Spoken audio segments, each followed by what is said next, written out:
اعوذ باللہ من الشیطان الرجیم بسم اللہ الرحمن الرحیم۔ عزیز طلباء و طالبات، السلام علیکم ورحمۃ اللہ وبرکاتہ۔ ویسے تو کلاس میں ہم کچھ سبق پڑھ چکے ہیں، لیکن ان کو تھوڑا بہتر انداز میں آپ کو بتانے کے لیے، اور پھر یہ کہ بار بار اگر آپ سننا چاہیں لیکچر کے بارے میں تو اس کو جاننے کے لیے میں دوبارہ ایک لیکچر ریکارڈ کر رہا ہوں اور آپ کو انشاءاللہ بھیجیں گے۔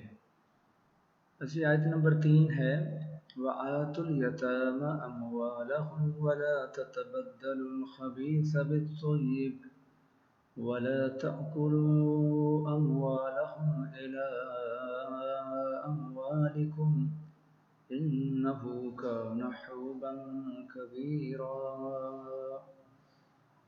ترجمہ ہے، اور یتیموں کا مال جو تمہاری تعویل میں ہے، تمہارے کنٹرول میں ہے، ان کے حوالے کر دو، اور ان کے پاکیزہ اور عمدہ مال کو اپنے ناقص اور برے مال سے نہ بدلو، اور نہ ان کا مال اپنے مال میں ملا کر کھاؤ، یقیناً یہ بہت بڑا گناہ ہے۔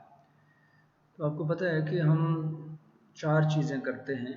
نمبر 1 آیت، پھر ترجمہ، پھر الفاظ کے معنی، اور پھر اس کی تشریح۔ تو جو چیز بتانے والی ہے وہ یہ ہے کہ ہم نے سمجھنا ہے، سب سے پہلے تشریح یہ جانیں گے ہم کہ اس آیت میں کیا کیا باتیں بیان ہوئی ہیں۔ تو اس کے لیے آپ جو ہے نا وہ ترجمے سے مدد لیں گے۔ لیکن سب سے پہلے بات ہوئی ہے کہ یتیموں کا مال جو تمہاری تعلیم کے حوالے کر دو۔ سب سے پہلے اس کا مطلب ہے کہ پہلے تو یتیم کا ذکر ہوا، اس طرح میں نے مختلف پوائنٹس لکھ دیے۔ اس آیت کریمہ میں درج ذیل اہم باتیں بیان کی گئی ہیں۔ نمبر 1، یتیم کون ہوتا ہے، ٹھیک ہے۔ دوسری بات، یتیم کا مال اس کو واپس کرنا ہے۔ نمبر 3 ہے کہ یتیم کا مال تبدیل نہیں کرنا۔ نمبر 4 یہ ہے کہ یتیم کا مال خلط ملط نہیں کرنا، مکس کر کے، ٹھیک ہے، اپنے مال کے ساتھ مکس کر کے کھا نہیں جانا۔ اور 5ویں بات یہ بیان ہوئی ہے کہ یہ سارے کام جتنے بھی ہیں اوپر بیان ہوئے ہیں، یہ بہت بڑا گناہ ہے، یہ نہیں کر سکتے۔ لیکن میں سے ایک پوائنٹ کی تشریح ہے۔ سب سے پہلے کہ یتیم کسے کہتے ہیں؟ وہ نابالغ بچہ یا بچی جس کا باپ فوت ہو گیا ہو، وہ یتیم ہے۔ بچہ یا بچی اس وقت تک یتیم رہتے ہیں جب تک بالغ نہ ہوں۔ بالغ ہو کر بچہ یتیم نہیں رہتا۔ عام طور پر تو دیکھیں ہم تو یہی کہتے ہیں کہ یتیم اس کا باپ نہیں ہے، لیکن اصل میں جو اصطلاحاً یتیم کا لفظ استعمال ہوتا ہے وہ صرف بچے کے لیے ہوتا ہے۔ جب بڑا ہو جاتا ہے تو اب اس کے لیے وہ جو قانونی ٹرم استعمال ہو رہی ہے یتیم کی، وہ نہیں ہوگی۔ اب وہ بڑا ہو گیا، اب وہ اپنی ذمہ داریاں اٹھا سکتا ہے۔ تو انسان کا وہ بچہ یتیم ہے جس کا باپ فوت ہو گیا ہو۔ جو انسان ہے، بندہ، لڑکا، لڑکی، اگر اس کا باپ فوت ہو جائے تو اس کو یتیم کہتے ہیں۔ اچھا، جانور کا بچہ بھی یتیم ہوتا ہے، لیکن جانور کا بچہ وہ یتیم ہوتا ہے جس کی ماں مر جائے۔ تو فرق دونوں میں کیا ہے؟ انسان کا بچہ جس کا باپ ہوتا ہے اس کو یتیم کہتے ہیں، اور جانور کا بچہ جس کی ماں فوت ہو جائے اس کو یتیم کہتے ہیں۔ تو یتیم کا لفظ دونوں اس طرح استعمال ہوتا ہے، جانوروں کے لیے بھی اور انسانوں کے لیے۔ اچھا، موتی وہ یتیم ہے جو سیپ میں اکیلا ہو، اس سے در یتیم کہتے ہیں۔ یہ بڑا قیمتی ہوتا ہے۔ تو دیکھ لیں، یہ یتیم کی اس طرح کہاں، میں لمبی بات نہیں کروں گا، لیکچر لمبا ہو جائے گا، ٹھیک ہے۔ اچھا، اب یہ ہے کہ تھوڑی سی بات یہ ہو جائے کہ احادیث رسول صلی اللہ علیہ وسلم کی روشنی میں یتیم کی اہمیت کیا ہے، یتیم کے ساتھ اس نے سلوک کی اہمیت کیا ہے۔ تو وہ بیان ہو رہا ہے کہ یتیم کے ساتھ اس نے سلوک کرنے، اس کے سر پر ہاتھ پھیرنے کی حدیث مبارکہ میں بڑی فضیلت آئی ہے۔ چنانچہ حسن اخلاق کے پیکر، نبیوں کے تاجور صلی اللہ علیہ وسلم کا فرمان روح پرور ہے۔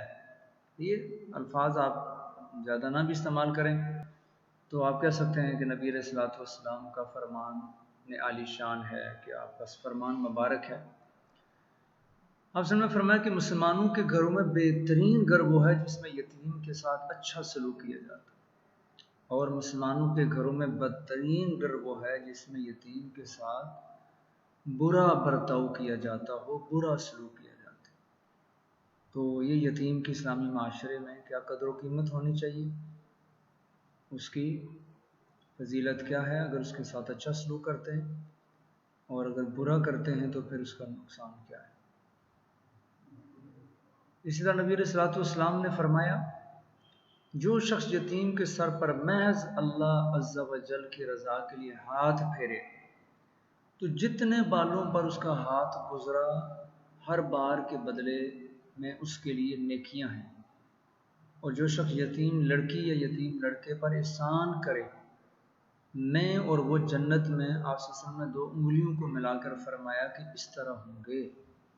آپ تصور کر لیں کہ یتیم کے ساتھ حسن سلوک کی کتنی بڑی قدر و قیمت ہے، کتنی بڑی نیکی قرار دیا گیا کہ صرف سر پہ ہاتھ پھیرنا، اور یہ ہاتھ پھیرنا صرف اللہ کی رضا کے لیے ہو، آپ اس لیے ہاتھ پھیریں کہ اللہ مجھ سے راضی ہو جائے، تو اس کا اتنا بڑا ثواب ہے۔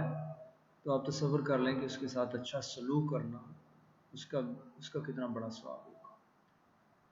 اب یہ الفاظ کے وہ معنی ہیں، ٹھیک ہے، جو کتاب کے اندر موجود ہیں۔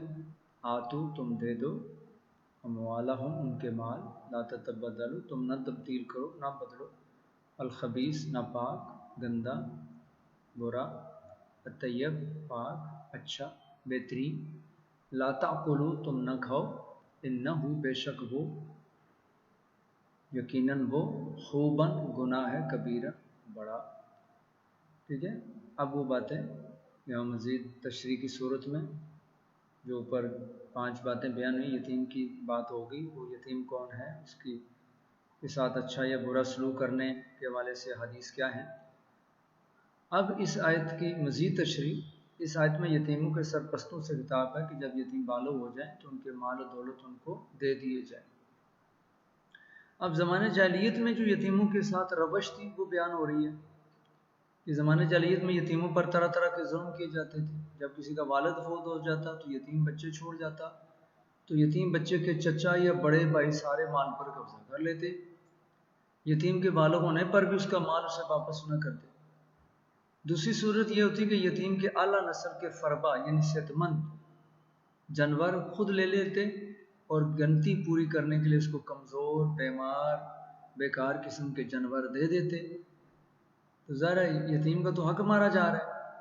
اور تیسری صورت یہ ہوتی ہے کہ یتیموں کے مالوں کو اپنے مال کے ساتھ خلط ملط کر دیتے، گڈ مڈ کر دیتے، اور حفاظت کے بہانے سب کچھ آہستہ آہستہ ہڑپ کر جاتے، کھا جاتے۔ تو حضور اکرم صلی اللہ علیہ وسلم نے فرمایا، یہ حدیث میں پڑھ چکا ہوں، ٹھیک ہے، تو اسلام نے ان تینوں باتوں سے منع کیا۔ ایک تو ہے کہ مال دبا کے نہیں رکھنا، اس کے واپس کرنا ہے۔ دوسرا یہ ہے کہ اس کے مال کو تبدیل نہیں کرنا، کہ اچھا مال آپ رکھ لیں اور گندا مال، برا مال، کمزور مال، بیکار مال اس کے حوالے کر دیں۔